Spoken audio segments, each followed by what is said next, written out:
Thanks very much for your time. Right, Senator Roberts. Thank you, Chair, and thank you for appearing again tonight.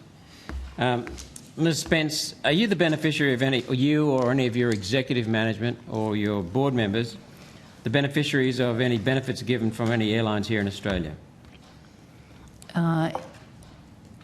No, Senator. And if we received any hospitality or gifts or anything like that, we would declare it, but I'm certainly not the beneficiary of any... Sorry, can you repeat that phrase again? Beneficiary of any benefits gifted from any airlines here in Australia? Only what we would report in our gifts register. What are they? I can't think of anything that has been. If we had, if any, I can say that I haven't, but certainly if any of my executive team had, it would be reported, and as far as I'm aware, nothing's been reported. Can you please take it on notice to provide a list detailing anything CASA representatives have received? Yes, on our website. It'll be on our website, but yes, of course we can, Senator. So you're going to do that, Ms Spence? Yes, Senator. Thank you. Now, could I have a medical expert? Is it Mr Margiela? Is that how you pronounce it? Margiela, yes, Senator. Margiela, okay, thank you. What is the definition of subclinical? Senator, I'm not a medical expert of that type. So Kate Manderson's not here again? Senator, we only found out, the request only came to us yesterday asking her to come to the thing and to come to Senate estimates, but she was travelling overseas on official duties and so is unable to be here this evening. So Chair, I just want to put on the record that we asked, I think about 2 weeks before the previous Senate estimates, and we asked several weeks before this Senate estimates.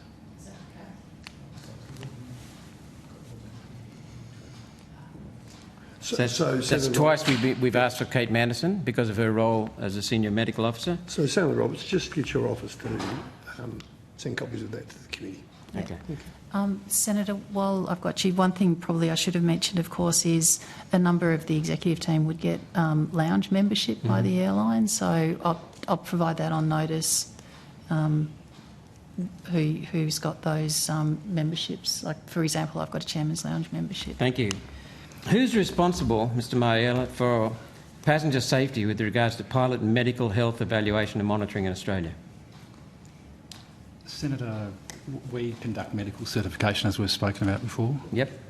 Is there any other department, agency or organisation, either domestically or internationally, that has legal authority, responsibility, jurisdiction, oversight or liability over Australian pilot and passenger safety?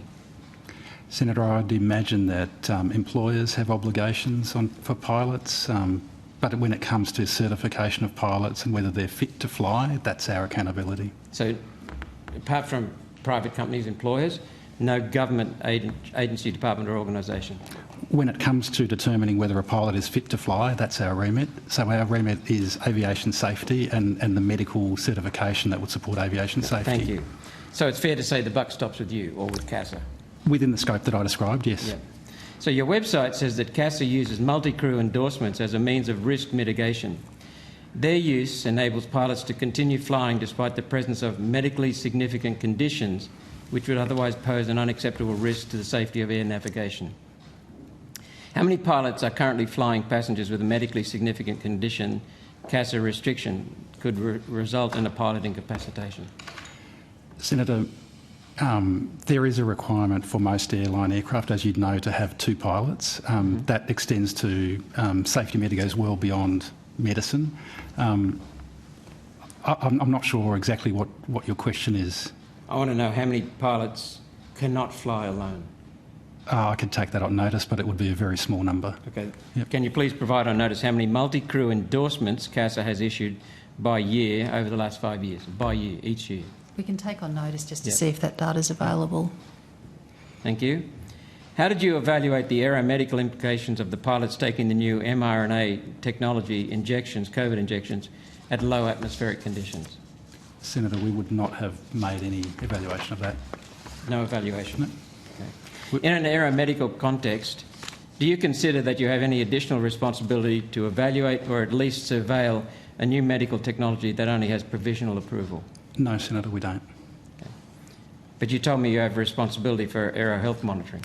Senator, when we evaluate a medicine, we look at what the potential significance of that medicine is on a pilot. We don't test that. We rely on medical authorities to test whether medicines are suitable for use. We look at what the implications are for medicines in an medical context, and as we've spoken many times before, when it comes to vaccinations, we treat vaccinations all the same. So a vaccination that's approved for use in the population, we simply ask that pilots stand down from flying duties for 24 hours to make sure that there's no adverse reaction to that, and if there are reactions to that beyond that, we would expect them to report that and stand down. Are you aware that there is a COVID-19 vaccine injury compensation scheme in operation in Australia now? Senator, I would take your word for that. I'm not aware. So you weren't aware of it? Senator, no. I wonder what it's for. You tell me. People have been injured or killed by these injections. You mentioned 24 hours, they have to stand down for 24 hours. Senator, we do not have a role, as I think we've spoken about on many occasions, about the health implications of vaccinations on the Australian population. That is a matter for the Department of Health. You're solely responsible for safety. We are solely responsible for determining whether there is an aviation safety risk, and I can categorically tell you that it is our view there is no aviation safety risk from the vaccinations. And Senator, as we have said repeatedly, we have not had a single incident involving an adverse reaction to a COVID vaccination by a pilot. Are you aware that that last year, 2022, there were more than 30,000 deaths after the vaccines were introduced? Sorry, for the whole of the year. Sorry, Senator, that's got nothing to do with us. Okay, let's continue. So it's not of interest to you? Because they're temporarily correlated with the injections. Senator, I genuinely feel we have nothing to add to the line of questioning. Let's continue then. In February 2022 Zoom meeting with Virgin pilots, CASA Principal Medical Officer Kate Manderson stated that the provisionally approved mRNA vaccines can cause myocarditis and pericarditis, but that she'd rather pilots got those conditions from the vaccine rather than COVID itself, which she claimed to be of higher risk. What evidence did Kate Manderson have to substantiate these comments? Senator, we categorically can tell you that there is no aviation safety risk that we consider is associated with COVID vaccination. Yet Kate Manderson, your senior medical officer, says that the vaccines can cause myocarditis and pericarditis. I expect, Senator, what she was saying is that you may, but the bigger issue is that there's a greater chance of those sorts of impacts if someone actually got COVID. And again, I would definitely want to see that quote in broader context, because I think reading something like that out could be potentially quite misleading. You're saying that without hearing it? I'm saying that without seeing the whole context in which the statement was made. We'll get it to you. That'd be great. Thanks, Senator. So I want to know what medical evidence Kate Manderson had that can substantiate her comments. Okay, Senator. So take it on notice? Yes, Senator.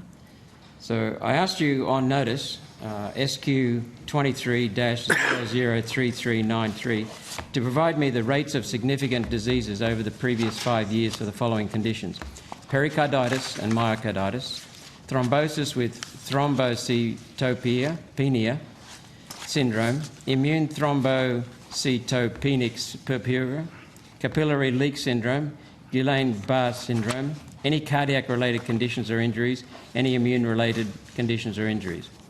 These are recognised adverse reactions to COVID-19 injections. The injection manufacturers and the medical authorities have acknowledged this. You completely failed to answer any of them for any year. Your response to me was that your medical record system does not even capture information on these diseases in a way that can be accurately reported. That's correct, Senator. I am struggling to understand then how you have not been misleading in your previous evidence. Over many sessions you have maintained to me that there have been no safety signals or concerns about COVID vaccination, yet I am only now finding out that your medical record system does not even have the capacity to report on some of the most significant adverse events to COVID vaccination.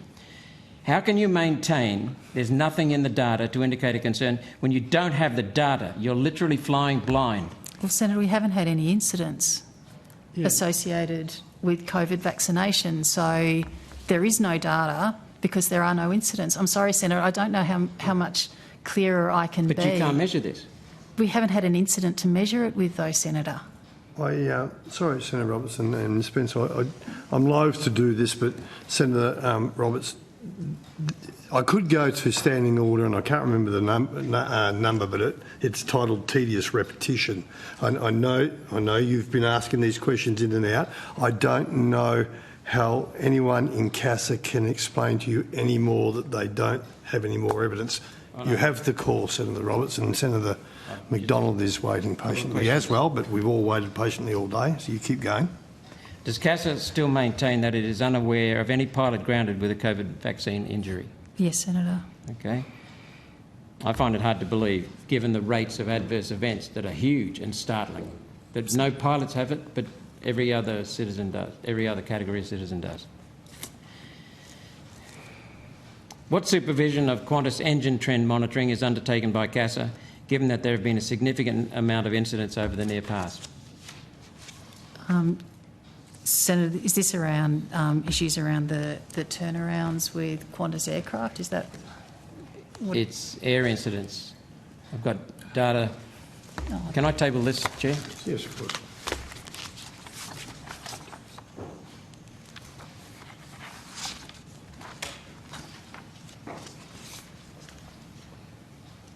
Thank you.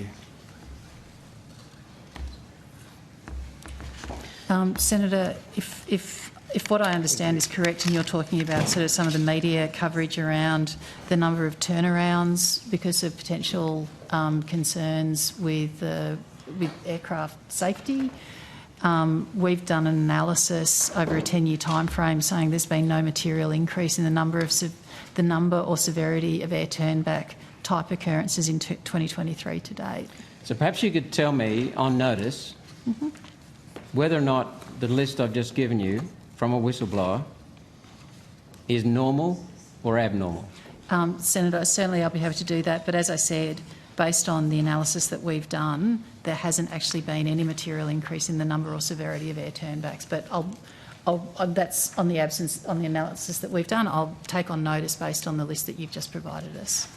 So this is a list of incidents that I've tabled that have been provided to me. Can you please verify if those have been reported or lodged with CASA on, just do it on notice? Yeah, but Senator, based on my quick scan, these are all ones that we're aware of, and I don't think that would change what I've just told you about no material increase in the number or severity of air turnback type occurrences. Well, perhaps you could have a look at it in detail first before making a comment. Yeah.